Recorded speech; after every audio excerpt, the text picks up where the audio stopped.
Selamat sore para netizen dimanapun kita berada, salam inspirasi bagi kita semua. Kemarin kader PSI ramai-ramai begitu kan memundurkan diri. Tapi sekarang ada yang begitu mengejutkan begitu kan. Dan bahkan saya yakin bahwa geng Solo ini ya kepanasan di situ. Ternyata begitu kan ya. Ini pukulan telak dari Surya Paloh.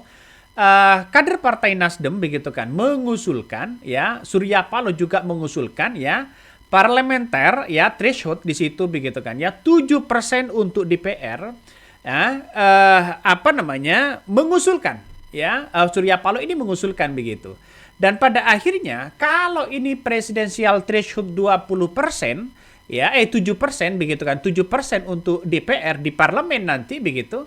Ini menandakan jelas di depan mata bahwa manuver jegal PSI ya yang sudah di depan mata jelas-jelas begitu kan ya, karena lahir dari Partai Nasdem yang menggaungkan 7%, maka kemudian Partai PSI tidak bisa ngapa-ngapain. Bisa saja gagal untuk masuk parlemen 7% loh. Bayangkan sangat-sangat tinggi sekali. Partai PAN bisa saja nyungsep begitu kan. Kita lihat saja kemarin PSI kalau nggak salah dapat 3% begitu. Ini menandakan bahwa kalau 7% menandakan bahwa ya Partai Nasdem ya sudah punya keinginan, Surya Paloh punya keinginan seperti itu. Ini menandakan ada hal yang kemudian bisa saja bermanuver untuk menjegal PSI. Ini kok rasa-rasanya saya setuju sekali begitu kalau 7% begitu kan ya. Nah, banyak sekali pro dan kontra dan bahkan Ahmad Ali sudah mengakui begitu kan ya.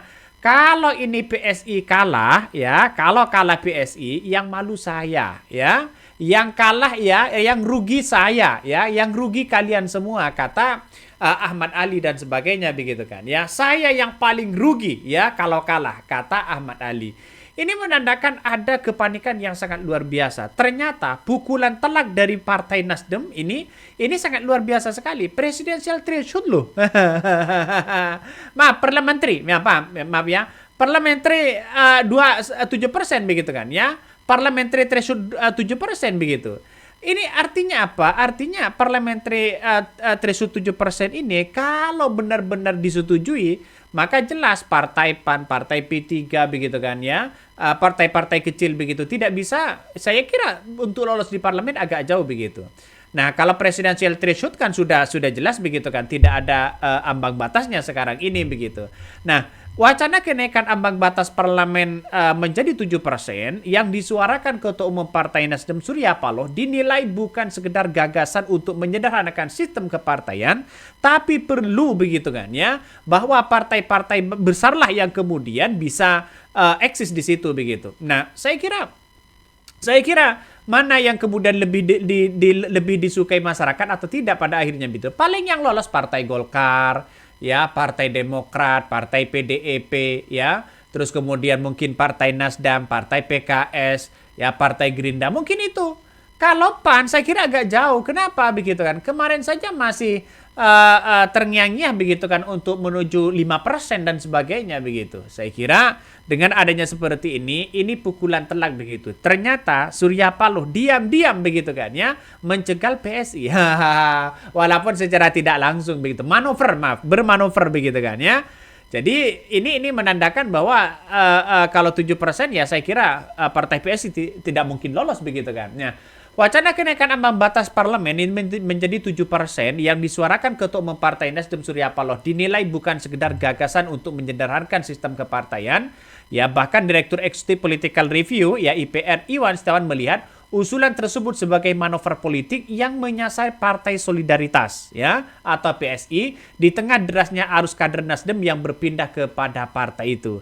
Konteksnya adalah politik. Pernyataan Surya Paloh ini bukan hanya ingin bicara soal kualitas demokrasi ya, tapi juga menurutnya begitu sasaran pernyataan Surya Paloh ini dinilai menyasar kepada partai-partai yang kecil yang baru muncul tumbuh seperti Partai PSI. Ahmad Ali akan rugi dong. Ahmad Ali akan gagal ini. Aduh, partai PSI ini akan gagal untuk maju ke parlemen begitu kan, ke Senayan di situ begitu. Jadi siapa yang diuntungkan? Ya saya kira Partai Nasdem begitu kan. Ya Partai Nasdem saya kira diuntungkan juga. Nah, Ketua Harian Partai Solidaritas Indonesia atau PSI Ahmad Ali ini mengatakan bahwa PSI harus melawan ya mantan partainya, yakni Nasdem dalam pemilu mendatang begitu. Nah, bahkan Ahmad Ali mengatakan siap-siap ya bertanding dan saya harus memenangkan. PSI harus menang dari Nasdem. Kalau kalah saya yang rugi, kata siapa? Kata apa namanya? Kata Ahmad Ali begitu. Nah, saya juga melihat bahwa ya kok semakin hari semakin menunjukkan bahwa Partai Nasdem ini kan bermain secara apa namanya secara santai begitu kan ya, secara legaliter begitu kan ya, untuk menunjukkan secara diam-diam lah begitu untuk bermanuver bagaimana ya bisa PSI ini bisa saja tidak lulus di parlemen begitu. Kita tunggu saja karena nampaknya ya ambang batas 7% ini di parlemen ini saya kira agak-agak sangat sulit sekali begitu kan, membutuhkan waktu yang begitu panjang begitu. Nah, ada yang mengatakan bahwa ya ambang batas 7% ini manuver Nasdem persempit ruang gerak PSI. Inilah makanya yang saya katakan sejak awal, kepentingan partai itu kan berbeda begitu. Dan pada akhirnya sekarang ya Partai Nasdem ini melawan begitu. Secara tidak langsung lah. Kenapa Bang bisa mengatakan seperti itu?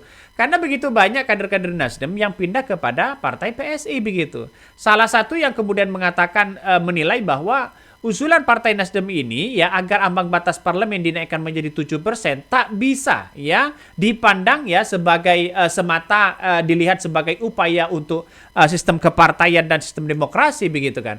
Ada manuver-manuver politik yang kemudian kita lihat begitu. Seperti PAN mungkin tidak setuju. Kenapa tidak setuju? Mungkin untuk menaikkan ke ambang 5 batas saja begitu kan ya. Itu agak susah sekali partai PAN ini. Partai Demokrat saja sudah 8% 7% masih nuansanya harus bekerja secara maksimal begitu. Makanya saya setuju kalau DPR ini ya, kalau parlemen ini begitu ada ambang batasnya. Kenapa begitu kan? Karena kita lihat saja bahwa di bawah ini apa namanya sistem kepartaian nanti begitu akan semakin solid ya. Kalau misalnya ada 3-5 partai lah begitu kan ya, maka 5 partai inilah yang kemudian menjadi cikal bakal kekuatan di parlemen begitu kan ya, untuk menunjukkan bahwa semakin kecil partai begitu kan, semakin gampang untuk apa namanya untuk menyuarakan aspirasi rakyat. Coba kita lihat saja kalau partai ini masuk, semakin banyak muncul spekulasi-spekulasi itu begitu. Saya kira di beberapa negara begitu kan seperti Amerika kan dua partai sangat efektif. Negara demokrasi itu seharusnya ya maksimal 5 partai begitu kan ya, 5 partai ya, biar efektivitas ya kinerjanya juga biar menyeluruh dan sebagainya. Tapi kalau banyak partai, pada akhirnya orang akan melihat bahwa semuanya berbondong-bondong untuk partai ini partai itu begitu kan ya. Tapi ya di masyarakat tidak pernah melihat bahwa partai itu sebagai aspirasi rakyat pada akhirnya. Ya, pada akhirnya dilihat sebagai sebuah kepentingan besar ya. Nah, tapi kita lihat saja masyarakat sekarang cerdas begitu kan ya. Bahkan ya PAN ini sudah mengingatkan, wah ini jangan-jangan nanti potensinya suara hilang di masyarakat. Ya, kata siapa? Kalau ada 5 partai, justru ini akan semakin solid di situ begitu kan. Ya, mengapa PAN mengatakan seperti itu? Saya kira potensi PAN untuk masuk ke 7% saya kira agak jauh begitu. Dan inilah yang akan terjadi begitu kan. Tunggu saja. Kalau Presiden Prabowo Subianto ingin melanggengkan dirinya untuk menjadi orang yang kuat begitu kan. Jadi tahun 2029 batasi aja di parlemen. Cukup 5 partai saja begitu kan ya. Ya, siapa yang lolos misalnya kalau 7% ya saya kira nanggung begitu. Kenapa tidak 10%? Ya, nanti tunggu saja begitu. Nanti kita tunggu saja. Maka yang diuntungkan di situ justru yaitu Partai Golkar begitu kan. Ya, karena Partai Golkar ini sebagai pemenang, Partai PDP sebagai pemenang dan sebagainya. bukan tidak heran ketika ini disatukan begitu kan ya, ketika ini di apa namanya terjadi begitu kan ya, ambang batas ini, maka kemudian orang-orang akan berpikir, oh banyak ya partai-partai kecil akan apa namanya, akan ambiar, akan tumbang, akan memilih partai-partai besar yang meyakinkan dirinya untuk masuk ke Senayan begitu. Itu kan saya kira apa yang kemudian dilakukan oleh Pak Surya Paloh, saya apresiasi yang sangat luar biasa begitu kan. 7% itu langkah yang kemudian partai-partai kecil harus bekerja keras lagi begitu. Saya kira bisa saja ya penjagalan seperti ini. Bisa saja penjagalan seperti ini ya partai PSI tidak bisa berlabuh lagi begitu kan ya. Ada yang mengatakan ambang batas parlemen 5% lebih ideal daripada 7%. Ini Golkar begitu kan ya. Golkar aja begitu sebagai partai pemenang kedua begitu kan di parlemen, saya kira masih mengatakan bahwa apa namanya, skema parlemen threshold ini dia 5% kabarnya lebih ideal begitu. Kalau menurut saya pribadi 7% nggak ada masalah begitu kan. Biarkan partai-partai itu bertarung dan masyarakat itu yang akan menjadi pemilih penentu di situ ya, apakah dia akan masuk 10% ya atau tidak begitu. Ya kepercayaan akan semakin tinggi satu begitu. Karena apa? Karena kita lihat saja pandangan masyarakat, kalau ada 5 partai maka akan condong 5 partai. Semakin solid partai, semakin solid masyarakat untuk menentukan itu. Tidak bingung. Dan sekarang kalau nyoblos partai begitu kan ya, ketika pemilu ini banyak begitu. Mana yang harus kita coblos begitu kan? Coba kita lihat saja demokrasi yang begitu besar begitu kan seperti Amerika kan hanya berapa partai begitu. Coba di negara-negara lain. Makanya di Indonesia ini lebih efektivitas ya 5 partai saja begitu. Ya dengan penduduk 200 juta ini begitu kan ya. Biar apa? Biar fokus di situ begitu. Tapi secara demokrasi mau berbagai partai apapun begitu kan ya, saya kira tidak ada masalah. Cuma partai-partai kecil ya daripada jadi apa namanya, hanya jadi bayangan, hanya jadi partisipan begitu kan ya, hanya jadi apa namanya, hanya jadi bergendap saja begitu ya. Hanya jadi formalitas begitu kan ya.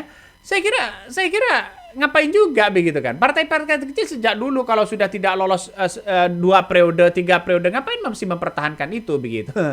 Oke, mungkin itu yang kami sampaikan ya. Tonton terus di channel Hodari Podcast Rakyat ini, jangan lupa di-subscribe.